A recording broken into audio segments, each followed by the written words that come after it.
At my husband's funeral, I stood there feeling numb, as though every part of me had been hollowed out, but before I could even catch my breath, his family made sure to twist the knife deeper. They insisted that his mistress, who was pregnant, had every right to stand beside them, as though she had been his wife all along, as though I was invisible, as though the years of marriage, the sacrifices, the nights spent waiting for him to come home, had all meant nothing. And I remember clutching the cold metal edge of the pew, trying not to fall apart when I saw her, her round belly beneath a fitted dress, her hand resting on it like she was cradling her ticket into their approval, their new golden prize.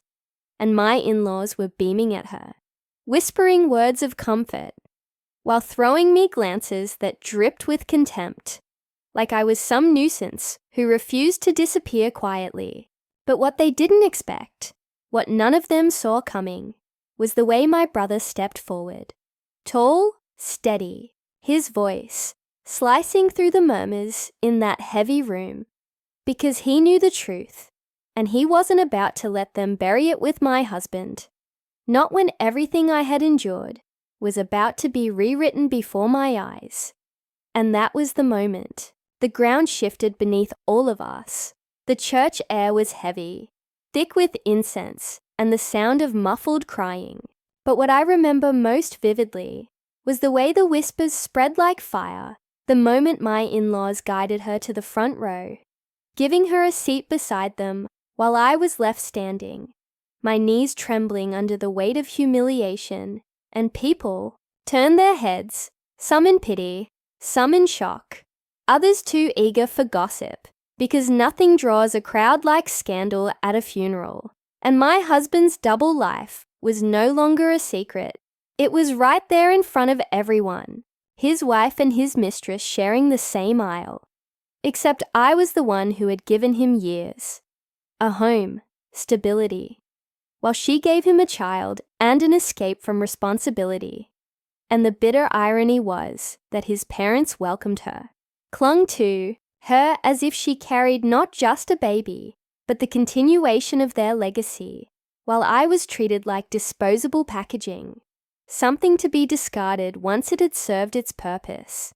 And I bit the inside of my cheek so hard, I tasted blood just to keep from screaming.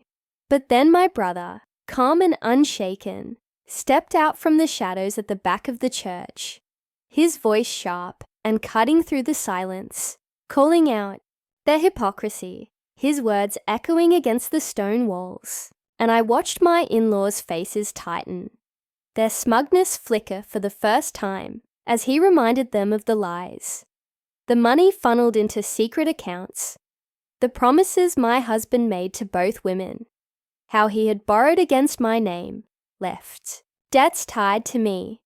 And suddenly, the room wasn't just mourning. It was listening, leaning in, hanging on each word like it was a verdict.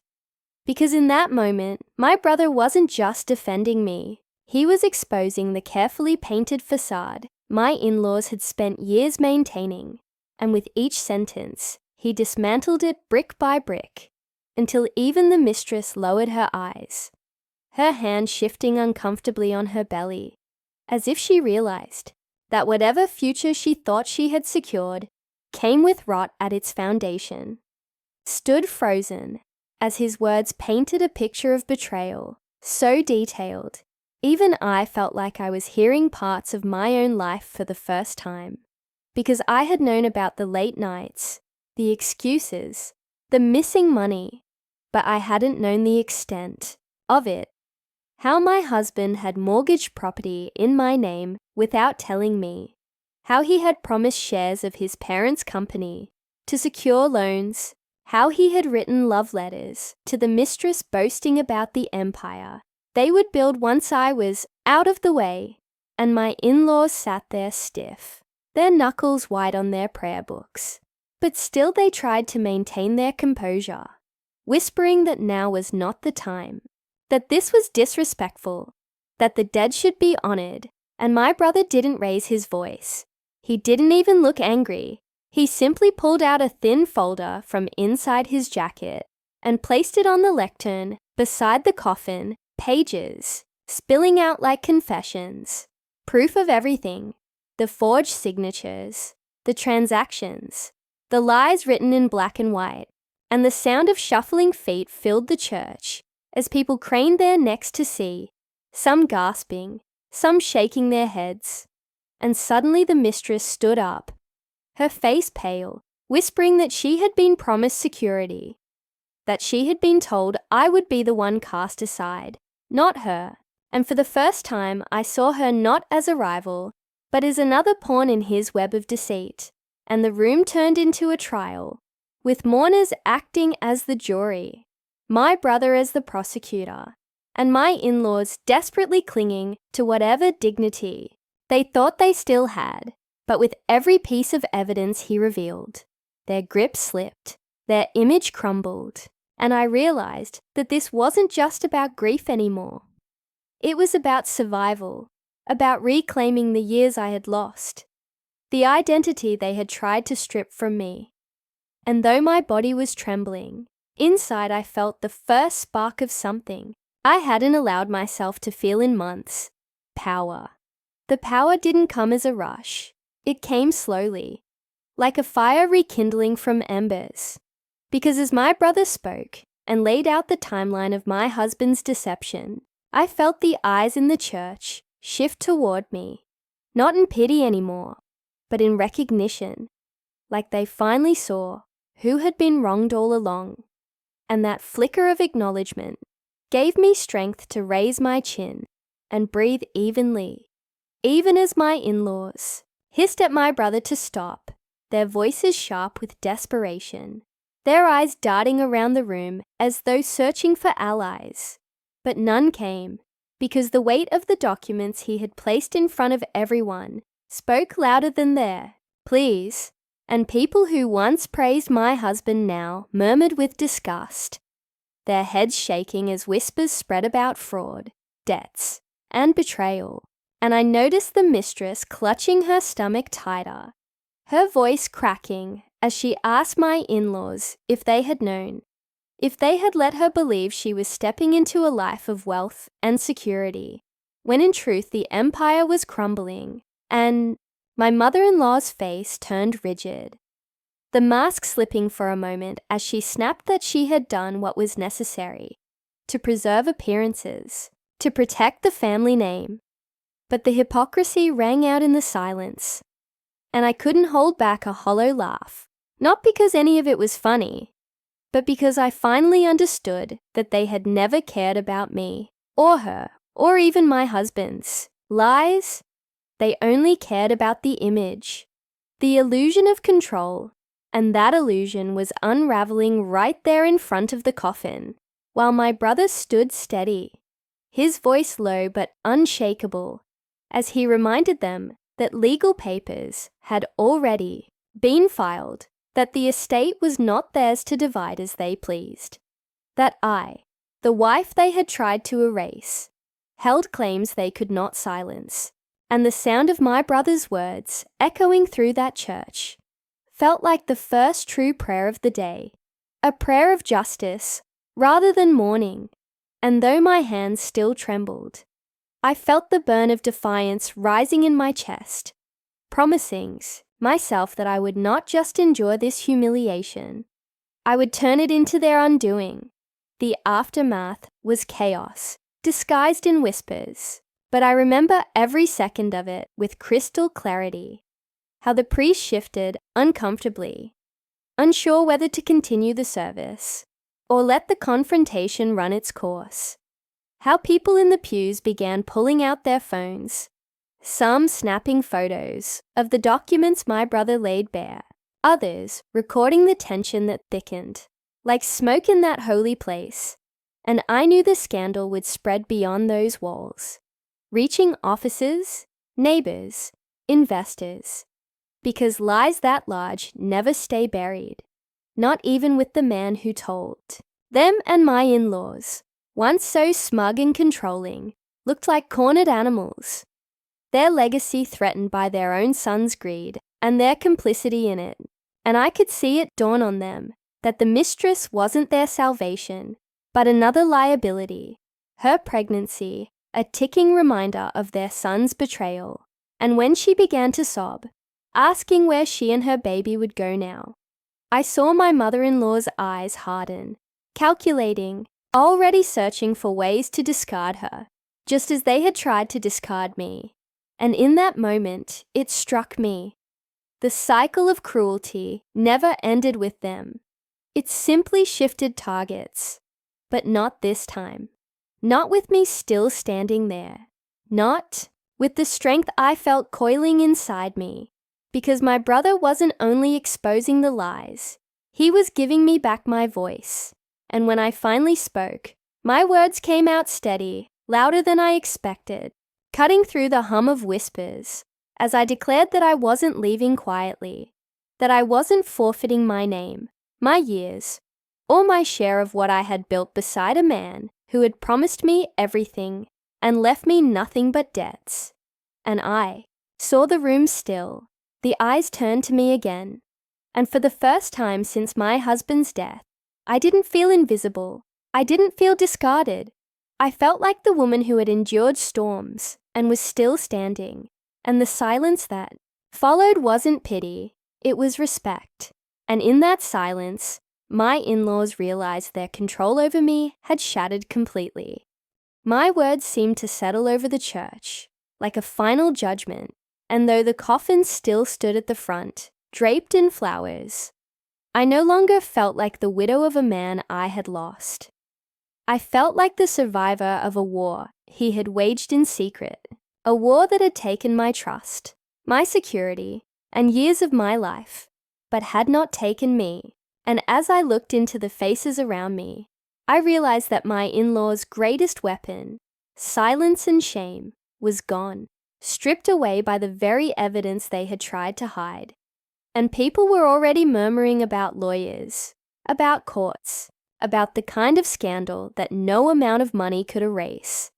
And my mother-in-law's lips trembled as she finally snapped, hissing that I was destroying the family, that I was selfish to air such things in public, and I couldn't help but let a bitter smile curve at the edge of my mouth, as I told her it wasn't me who had destroyed anything, it was her son, the man she had protected until his lies consumed him. And now they had nothing left to stand on but ashes, and my father-in-law, usually so quiet, finally barked at my brother, demanding he hand over the folder, his voice breaking in anger and fear. But my brother only shook his head, his hand resting firmly on the papers, as he said, the words that made my knees weak with relief. "These are already with the court. Nothing you say or do will stop what's coming." And I swear I saw the last bit of color drain from their faces in that moment, because they knew then that the control they had lorded over me for years was not just slipping, it was gone, forever. And though grief still pressed heavy on my chest, there was something else burning there now too. Something stronger than grief, stronger than fear. It was the promise of freedom and the beginnings of revenge. The service limped forward. After that, but the air inside the church was poisoned with truth, and no amount of hymns or prayers could wash it clean. And as the coffin was lowered into the earth later that day, I didn't cry, not because I felt nothing, but because I had already shed every tear long before. In the nights I spent waiting for him, in the mornings I faced creditors, asking about debts I didn't know existed. In the moments when I had wondered why my marriage felt like a cage instead of a home. And now, all that was left was a strange calm, a certainty that whatever storm was about to come, I would face it standing tall. And when my in-laws tried to approach me at the graveside, their voices sticky sweet again, pretending sorrow, pretending unity, I turned away without a word, letting their performance collapse in the cold wind. Because I wasn't theirs to control anymore. And when the mistress hovered nearby, uncertain, trembling, clutching her belly as though it was both shield and burden, I felt no triumph and no sympathy, only clarity. She would learn, as I had, that promises made by liars rot quickly, and no amount of love could redeem a foundation built on deceit. And as the last handful of dirt fell against the coffin lid, my brother leaned close and whispered that I was free now, freer than I had ever been. And though the path ahead would be long and littered with legal battles, I nodded, because freedom had a weight too. But it was a weight I was willing to carry, and in that moment, I knew the truest revenge wasn't screaming or fighting. It was outlasting them, living fully, and refusing to be erased. In the weeks that followed, the fallout was exactly what my brother had predicted, only louder and messier, because scandals like that don't stay hidden in small circles. They spread, seeping into boardrooms, leaking into investors' calls, dripping into every corner of the company my in-laws had guarded like a crown jewel. And with every revelation of forged papers and secret debts, their grip weakened, their allies grew scarce, and even those who had once bowed to their authority began backing away, unwilling to go down with them. And while they scrambled to save face, I sat across from lawyers in quiet offices, signing papers with a steady hand, reclaiming what had been stolen in my name, the properties, the accounts, the shares my husband had gambled with. And though grief still came in waves, crashing at odd hours of the night, there was something else pulsing through me now. Resolve, a sense of justice that steadied my steps. And when my in-laws tried to summon me to family meetings, to negotiate, to persuade me to take less for the sake of their image, I refused, sending only one response through my lawyer: that I was not their scapegoat, not their safety net, not their silent shadow, and the fury that answer unleashed on their end didn't move me, because for the first time in years, I wasn't reacting to their chaos. I was directing it, shaping the narrative they had always controlled. And the mistress, once paraded as their golden hope, quietly disappeared from their side, realizing too late that she was only useful as long as the illusion held, and when it collapsed, she was left adrift, another casualty of their cruelty. But she was not my concern anymore, because I had wasted enough of my life carrying burdens that weren't mine, and my eyes were fixed on a different horizon, one where their empire turned to dust, and I walked away with everything they tried to deny me, not out of greed, but out of justice, because survival was never enough for me. I needed to reclaim, to rebuild, to rise. And I could feel that rise beginning with every headline, every judgment, every small victory that chipped away at their arrogance until all that was left was the truth they could never bury, not even in the grave with my husband. By the time the court hearings began, the whispers had turned into headlines. And every time my in-laws walked into the courthouse, with their expensive suits and forced dignity, the cameras flashed, capturing the fall of a family once considered untouchable. And I sat there across from them, not hidden in the background, as they had always wanted me, but front and center. My name called, my voice steady, my lawyers presenting documents that stripped them of their lies piece by piece, and I watched as the judge's expression hardened with every forged signature, every misused account, every promise broken in writing, and my in-laws tried to spin it, claiming ignorance, painting themselves as victims of their own son's deception. But the more they spoke, the more obvious their complicity became, and it was almost poetic.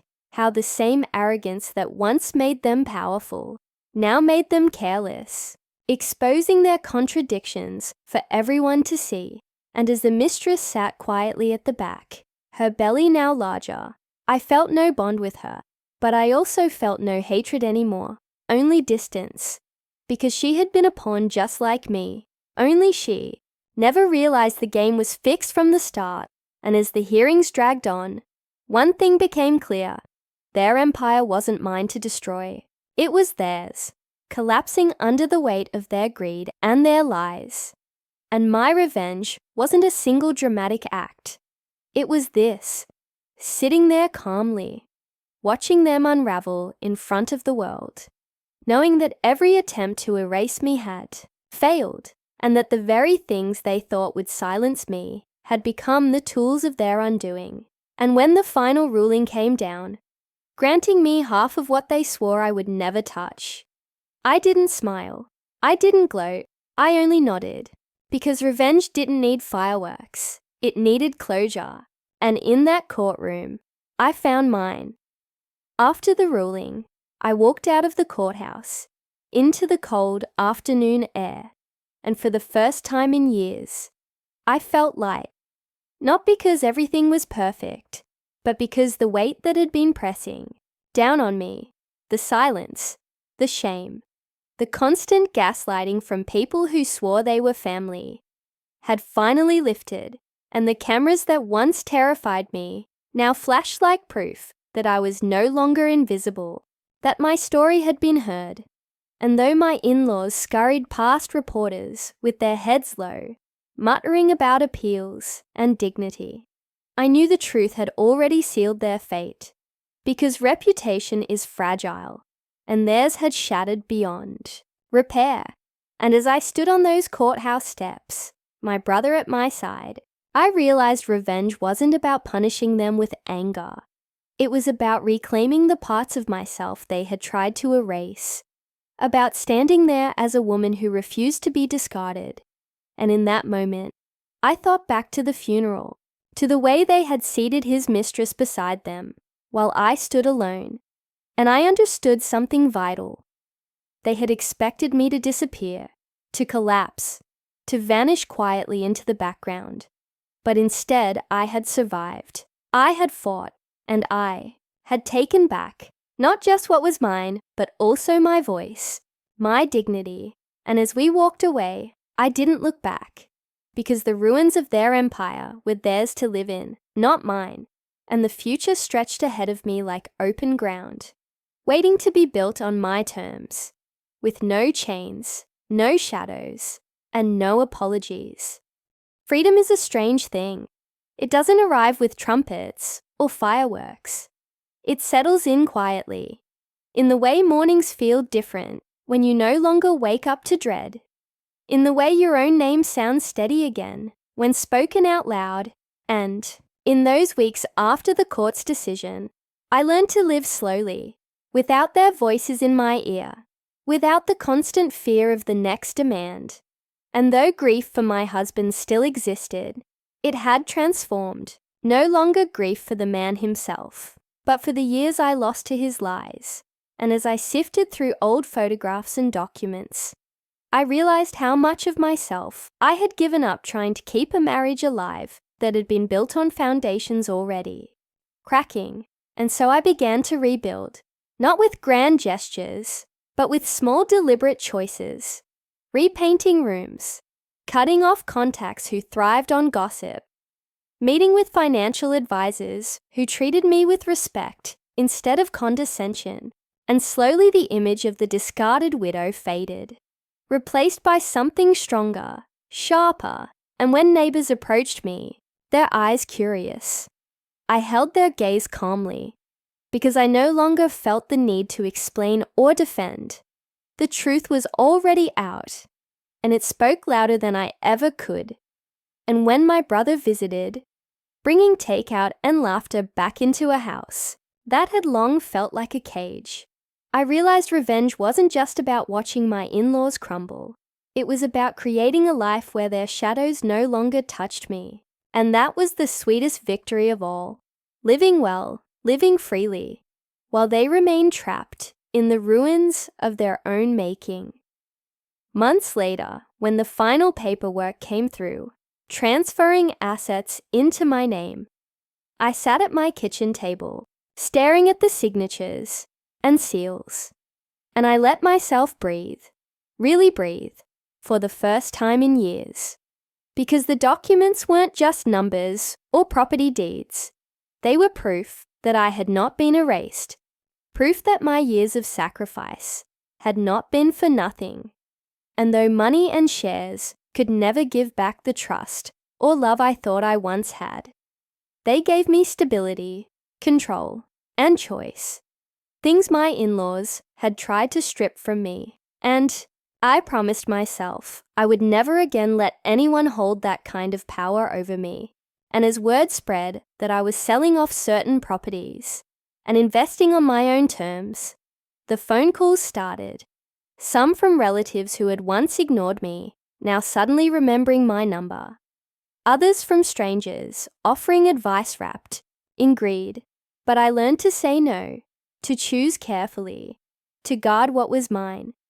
And when my in-laws tried one last time to reach out, sending a carefully worded letter dripping with false civility, asking for reconciliation for the sake of family, I read it once, folded it neatly, and placed it in a drawer without answering, because I knew reconciliation was just another mask for control, and I had no interest in stepping back into their theater of lies.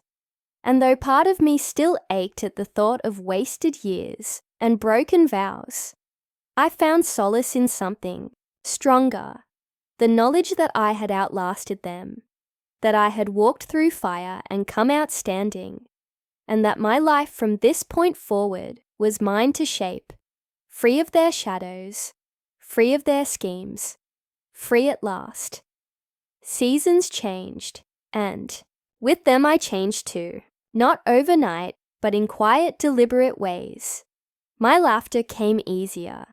My reflection no longer startled me with exhaustion, and the house that once felt haunted by betrayal slowly transformed into a place of warmth, filled with new memories, new colors, and silence that soothed instead of suffocated. And one evening, as I sat on the porch, watching the sky turn shades of gold and crimson, I realized that revenge, the kind I thought I wanted, the screaming, the vindictive triumph, wasn't what truly healed me. It was the quiet victories, the fact that I had taken back my narrative, that their whispers no longer dictated my worth. And when neighbors greeted me now, it wasn't with pity, it was with respect, because they had seen me stand tall when others would have collapsed. And even though my in-laws still circled in the distance, trying to salvage scraps of their reputation, their power over me was gone, severed like a cord that had kept me tethered for too long. And I found peace not in watching them crumble, but in building something they could never touch. My freedom, my independence, my life rebuilt from the ground up. And as I closed my eyes in the evening breeze, I whispered a promise to myself that I would never again be silent, never again shrink to fit into someone else's shadow, because the truest revenge was not just survival. It was living fully, loudly, and unapologetically in a life that was finally mine. It was almost a year later when I realized just how far I had come, because grief had softened into memory, and memory no longer bound me with chains. It simply reminded me of lessons earned at a heavy cost. And when I walked into the company offices one last time to finalize the transfer of shares, the same halls that once echoed with my in-laws' arrogance now felt strangely small, stripped of their power, and I didn't walk in trembling or uncertain. I walked in owning the space, greeted by professionals who addressed me with respect, not as a wife dragged along, but as a woman in control. And when I signed the final documents, I thought back to the funeral, to that moment when they had placed his mistress at the front and left me standing in the cold, and I almost smiled, because that image no longer hurt. It only marked the beginning of their fall, the moment my brothers spoke, and the tide shifted forever. And as I stepped out of that building into sunlight, the weight of their name no longer pressing on me, I realized I had not just survived. I had rewritten the ending they had scripted for me, And in that rewriting, I found something they could never steal or fake: dignity, strength, and the quiet satisfaction that comes when justice doesn't roar but settles, deep and permanent, like bedrock under your feet, steady enough to carry you forward without fear. I never thought I would find peace in the ruins of what once felt like my whole life. But as time stretched on, I discovered that peace wasn't something you waited for. It was something you built, brick by brick, choice by choice. And I built mine on truth, on boundaries, on the strength I had been forced to uncover when everything else fell apart. And slowly, the whispers about my in-laws turned into silence. Their name no longer carried weight in business or society. Their empire reduced to fragments fought over in court. And while they clung to those scraps, I let go of everything that no longer served me, selling what I didn't need, investing in causes and ventures that reflected who I was becoming rather than who they tried to make me. And the irony was almost sweet, that the woman they tried to erase had become the one carrying forward the pieces of their legacy, reshaping it into something honest, something mine. And one evening, as I sat at a dinner table surrounded by friends, real friends who knew me not as someone's wife, but as myself, I realized that the story had turned completely, that the humiliation of that funeral had transformed into the foundation of my freedom. And though revenge had once tasted like fire on my tongue, now it tasted like calm, like laughter, like life on my own terms. And that, more than any courtroom, victory or asset reclaimed, was the final blow to them. Because I was no longer living in their shadow. I was thriving in my own light, untouchable, unbroken, and finally, completely free. Sometimes I catch myself wondering if they ever sit in their crumbling house, surrounded by fading portraits and empty rooms, and think about the day it all shifted, the day they tried to humiliate me by seating his mistress at the front of his funeral, only for my brother's voice to cut through and expose everything. And I wonder if they replay it, if they hear the silence that followed, when the truth echoed louder than their power. But then I realize it doesn't matter, because their reckoning was never mine to manage. It was theirs to face. And I already had my closure, because the scars they left no longer burn. They remind me of the strength I found, of the voice I reclaimed, and when I walk through the world, now I carry myself differently. Not as someone who endured betrayal, but as someone who rebuilt from it. And every time I look in the mirror, I see not the woman they tried to erase, but the woman who refused to vanish. The woman who stood in a church full of whispers and decided she would not bow. And that decision has shaped everything since. Because the sweetest revenge isn't watching them crumble. It's never needing to look back at all. And as I close my door each night to a home filled with peace and laughter, I know they lost far more than money or status. They lost the power to define me. And in the end, that is what broke them completely. The final chapter of all this didn't arrive with some dramatic confrontation. It arrived quietly, like the way snow falls in the night and changes everything by morning, because one day I realized there was nothing left to fight, nothing left to prove. Their voices no longer reached me, their schemes no longer touched me, and their name, once heavy like a chain, had become nothing more than a faint echo. And I understood then that revenge isn't a single act. It's a transformation. It's walking through the fire and realizing you've stepped out stronger, untouched by the ashes still clinging to those who tried to burn you.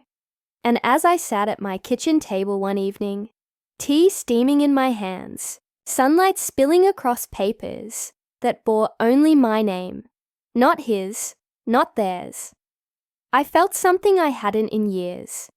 Peace, deep and unshakable, and in that peace, I finally let go of the bitterness. Not because they deserved forgiveness, but because I deserved freedom. And freedom meant no longer carrying them inside me. And when I thought of the funeral now, it wasn't the humiliation that stayed with me. It was the moment my brother spoke, the moment the tide turned, the moment I chose to rise instead of bow. And that was the memory I carried forward. The memory that reminded me I had rebuilt not just my life, but myself. And that was the ending they never saw coming. Life after betrayal is not a straight line. It twists and doubles back. It tests you in ways you don't expect. And even as I pieced myself back together, there were days when the old pain rose, like smoke from a fire I thought was long out, when I would catch a scent, a sound, even a passing phrase that dragged me back to that church, to the sting of being pushed aside while his mistress was paraded like a queen. And on those days, I would feel the ache all over again. But the difference now was that the ache no longer ruled me. It didn't silence me. It didn't shrink me. It only reminded me how far I had come, how much I had endured and rebuilt. And slowly those moments grew fewer, replaced by new routines, new joys, new choices that belonged only to me. And in those choices, I felt a power my in-laws could never understand, because their world was built on appearances and lies. But mine now was built on truth and resilience. And truth holds firm in a way deception never can. And I began to see the evidence of that everywhere, in the quiet respect of neighbors who once looked at me with pity, in the steady support of friends who stood by me not because of my last name, but because of who I was, in the peace that settled over me each time I closed my eyes at night, without wondering what new disaster would fall on me in the morning. And perhaps the greatest change of all was inside myself, in the way I no longer measured my worth by what I had lost, but by what I had reclaimed. And though the scars remained, I wore them not as shame, but as proof that I had survived a war they never thought I would win.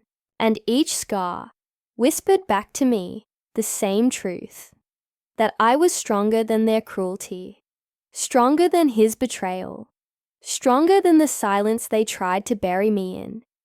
And that strength was mine now, unshakable, a foundation no one could take, and it gave me the courage to look forward, not just to survive, but to dream again, to imagine a life not defined by what had been done to me, but by what I chose to do next.